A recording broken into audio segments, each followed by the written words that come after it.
అమ్మా మా ఫ్రెండ్స్ వాళ్ళలాగా మనకు కూడా విల్లాలు కార్లు ఉంటే ఎంత బాగుండేది కదా.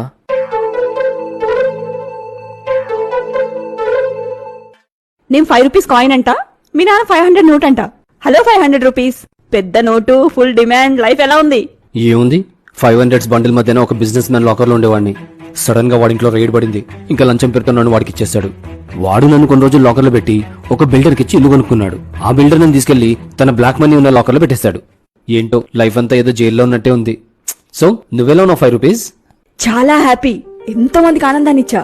ఒక బిచ్చగాడి చేతిలో పడి వాడి పొట్ట నింపితే ఒక చిన్న పిల్లాడి చేత చాక్లెట్ కొనిచ్చా. తీర్థయాత్రలకెళ్ళా, పవిత్ర నదుల్లో స్నానం చేశా.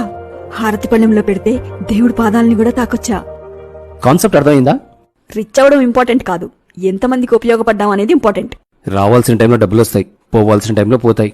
మనకున్న దాంట్లోనే హ్యాపీగా ఉండాలని చూడాలి.